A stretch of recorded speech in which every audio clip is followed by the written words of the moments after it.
जागो जवानो देश पुकारे खून में आणो रवानी मुल्क मता जह जान दिनी सा याद कयो कुर्बानी हेमू कालाणी सोसाइटी पारां शहीद हेमू कालाणी जी 82 वर्सी जेको सखर आर्ट काउंसिल में मल्हाई पई वञे जिते वॾे तइदाद में जेको सान्यावंद शिरकत कई आहे। अचो त साणनि ॻाल्हि ॿोल कयूं त उनजो छा चवणु आहे। यादि करणु क़ौमुनि जी उन सिंफ में शामिल आहे जेके पंहिंजो वजूद रखण लाइ जदोजहद कनि थियूं।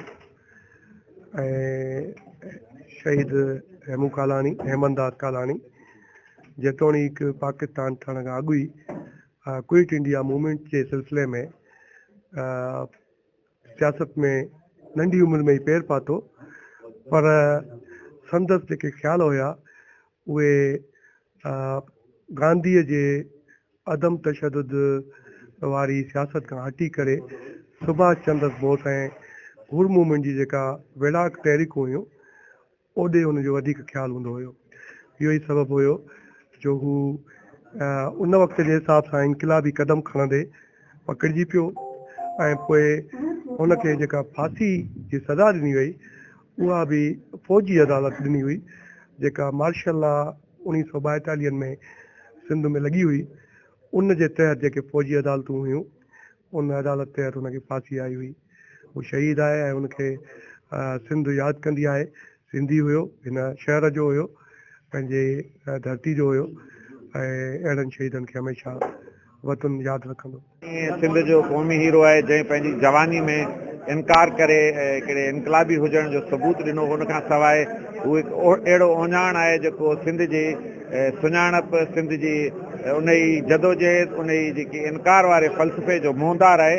सखर में ॼाओ, सखर में पंहिंजी तालीम शुरू कई। हिते गवर्नमेंट हाई स्कूल जेको म्यूनिसिपल स्कूल आहे उनमें पढ़ियो ऐं उनजी भरिसां पार्क हूंदो, उनमें कसरत कंदो। उनखां पोइ उनजो सियासी हवाले सां सुभाष चंद्र बोस इन्हनि सां वास्तो थियो, परचियो विद्यार्थी उन्हनि सां हूंदो। पोइ जॾहिं अंग्रेज़नि जी हिकिड़ी ट्रेन पे वई बारूद सां भरियल, उन खे किराइण जे लाइ उन फिश प्लेटूं खोलियूं त गिरफ़्तार थी वियो, जंहिंखां पोइ उनखे केस हलियो, मार्शल लॉ जो दौर हो ऐं उनखे फाही चाढ़ियो वियो। पर माण्हुनि उन वक़्तु बि उन जे लाइ रद्द अमल ॾेखारियो। पर वॾे वक़्त खां पोइ हिकिड़ो ख़ामोशी हुई जेकी हाणे टुटी रही आहे त हिनखे यादि करण लाइ। छो त के हीरोज़ अहिड़ा हूंदा आहिनि जंहिंखे हीरा जीअं चइजे त के खाण में पियल हूंदा आहिनि, उहे बाद में तराशजी निकिरंदा आहिनि। त हीउ बि असांजो अहिड़ो हीरो हो, क़ौमी हीरो हो, जेको हाणे होरिया माण्हुनि ताईं साम्हूं ईंदो पियो वञे। हुनजो इहो इनकार वारो कारनामो हिकिड़ो ओञाण बणिजी वियो आहे। अंग्रेज़ साम्राज्य जे ख़िलाफ़ हुन जेका जदोजहद कई, जेको नंढी उमिरि में हुनखे हासिलात थी। ऐं ॿियो त हुनजी जेका पंहिंजी जेका सोच जी पुख़्तगी हुई, जंहिं अमल ते हू बीठो रहियो ऐं हुन इनकार कयो ऐं हुनखे उन शइ खे क़बूल कयईं ऐं आण न मञई। जेकॾहिं माफ़ीनामे ते सही करे हा त शायदि असां हीअ अॼु गॾिजाणी न कोठायूं हा।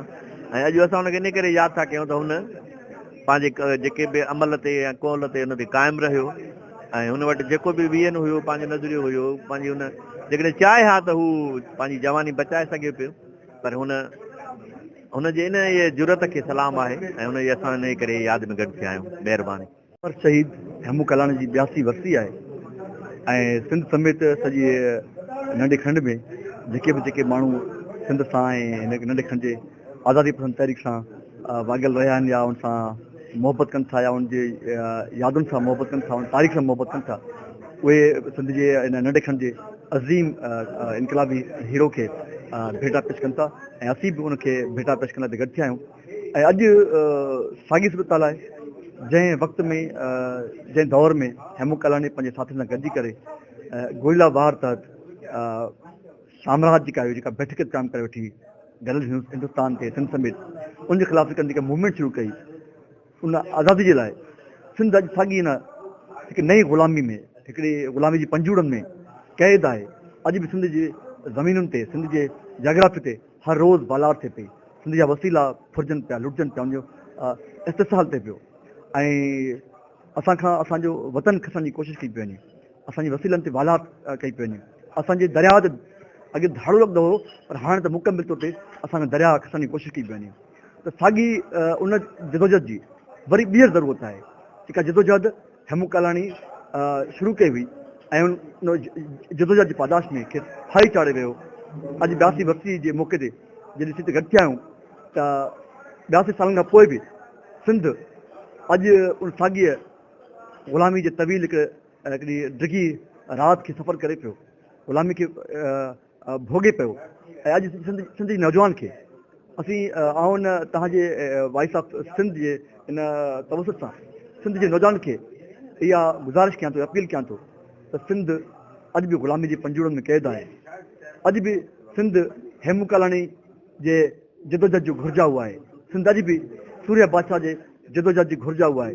सिंध अॼु बि शहीद अल्लाह बख़्श साईं जेम्स जे जदोजहद जी घुरिजाऊ आहे। इन करे अचो त पंहिंजे वतन खे इस्तिसाल खां बचाइण लाइ पंहिंजे वतन जे जेके रोज़ाना बुनियाद ते जेका वालार थी पई उन वालार खे रोकण जे लाइ, पंहिंजे दरिया जे मथां धाड़ो पियो लॻे उन धाड़े खां बचण जे लाइ, पंहिंजे दरिया खे बचाइण जे लाइ, पंहिंजे वतन जी सरहदनि खे बचाइण जे लाइ अचो त हेमू कालाणी जे रूप में, सूर्य बादशाह जे रूप में, जेम्स जे शहीद अल्लाह बख़्श जे रूप धारे करे नए तरह सां सिफ़बंदी कयूं ऐं पंहिंजे वतन खे क़ौमी इस्तिसाल खां आज़ादु करायूं त जीअं हेमू कालाणी समेत सिंध जा जेके बि शहीद आहिनि उनजे रूह खे सुकून मिली सघे। जेको आहे शहीद अमर शहीद हेमू कालाणी जो जी जनम भूमि आहे ऐं शहीद हेमू कालाणी खे जेका फाई आई हुई अॼोके ॾींहुं 21 जनवरी जेको आहे 1943 में आई हुई, अॼु हुनजी 82 वर्सी। इन सिलसिले में सखर जी सिविल सोसाइटी पारां हिते सखर आर्ट्स काउंसिल में हिकिड़ो प्रोग्राम रखियो वियो जंहिंमें मुख़्तलिफ़ लेखकनि, अदीबनि, शाइरनि ऐं सिविल सोसाइटी जे दोस्तनि जेको आहे शिरकत कई। ऐं उहो तव्हां ॿुधो हूंदो त शहीद हेमू कालाणी जा जेके कारनामा हुआ उन्हनि ते ॻाल्हाए वियो ऐं जेको मुख्य शइ हुई त हुन इनकार कयो। ऐं शहीद हेमू कालाणी खे संदसि वकीलनि पीरज़ाद अब्दुल सत्तार ऐं हुनजो जेको चाचो ऐं जेके ॿिया वकील हुनखे असिस्ट कनि पिया उन केस खे, उन महिल हुनखे चयो त इहो तूं ॾोह न मञ, पर हुन पहिरें ॾींहं खां ई केस जी प्रोसीडिंग में इहो शइ चई त न मां इहो शइ कई आहे, इहा जेका बि थिए थो। ऐं उन पटड़ी उखेण जी ॾोह में हुनखे 10 साल क़ैद जी सज़ा आई। ऐं सिंध में जेको आहे सॼे हिंदुस्तान में जेका मार्शल लॉ हुई उहा सिंध में लॻल हुई ऐं सिंध में मार्शल लॉ हुजण जे करे स्पेशल ट्रिब्यूनल ठाहिया विया हुया ऐं उन्हनि ट्रिब्यूनल जेको आहे 10 साल जी सज़ा ॾिनी पहिरीं ऐं 10 साल जी सज़ा खां पोइ जॾहिं उहे काग़ज़ मथे विया जेको सॼी सिंध जो मर्कज़ हुयो त उते जॾहिं विया त उते उन्हनि इहो फ़ैसिलो कयो त न बाबा हिनखे फाई ॾियो, हीउ जेको आहे तमामु घणो ॾुखियो माण्हू आहे। ऐं पोइ जॾहिं हेमू कालाणी जो लाश ॾिनो वियो त हुनजे घर वारनि खां हुनजी श्योरिटी वरिती वई त 1000 रुपया जमा कराए पोइ तव्हांखे लाश ॾींदासीं। ऐं पोइ 1000 रुपयो जेको आहे उहो जमा कराए वियो ऐं 1000 रुपयो जमा कराइण खां पोइ बि उनजे माइटनि खे इहो चयो वियो त जेकॾहिं को सखर में हालतूं ख़राबु थियूं त तव्हांखे गिरफ़्तार कंदासीं, उनखे धमकायो वियो। तो शहीद हेमू कालाणी न चवण जे करे ऐं पंहिंजी साबित क़दमी जे करे इहा शइ थी त सॼी हिन ॾखिण एशिया जी जेका सियासत आहे उन खां अॻु में जेको आहे भगत सिंह खे जीअं 1931 में फाई आई हुई त शहीद हेमू कालाणी खे जेका सिंध में फाई आई हुई त उहो अॼु ताईं शहीद हेमू कालाणी खे सिंध जो अदीब, लेखक, शाइर ऐं इन्हनि जो जेका असांजा केतिरा ई वॾा सियासी लीडर आहिनि या जेके सियासी वर्कर आहिनि उहे कालाणी लक़ब हणंदा आहिनि। थोरो उहे कम्यूनिटी में उहे मुस्लमान आहिनि पोइ कालाणी लक़ब हणंदा आहिनि, उहो इन करे लक़ब हणंदा आहिनि त हेमू कालाणी खां इंस्पायर आहिनि ऐं सिंध जो नौजवान, सिंध जो क़ौमी सियासी कारकुन जेको आहे हेमू कालाणी खे तमामु घणो मुतासिर रहंदो आयो आहे ऐं रहे थो पियो। ऐं इन शइ जे करे माना इहो आहे त असां सखर जी आर्ट काउंसिल में जेको आहे इहो प्रोग्राम रखियोसीं ऐं तमामु सुठो जेका उहा तमामु शिरकत बि भली रही ऐं सिंध जा जेके मुख्य दोस्त आहिनि लिखण पढ़ण वारा उन्हनि ते ॻाल्हायो। चवणु आहे त हेमू कालाणी पंहिंजे जवानी जी में वॾी जुदत कई जंहिं अंग्रेज़ साम्राज्य सां मुहादो अटकाए ऐं उन्हनि जे हर जेका सिंध दुश्मन जेके मनसूबा उन्हनि खे पुश्त ऐं पनाह करण जी जेका तमामु कोशिशूं कयूं जंहिंजे करे हुनखे सखर जी जेका सेंट्रल जेल में जेका फांसी चाढ़ियो वियो जंहिंजी अॼु असीं वरसी मल्हाए रहिया आहियूं ऐं संदसि खे ख़राज अक़ीदत पेश करे रहिया आहियूं। कैमरामैन टीम सां गॾु Abdul Rahim Solanki, reporter voice of Sindh London, Sukkur.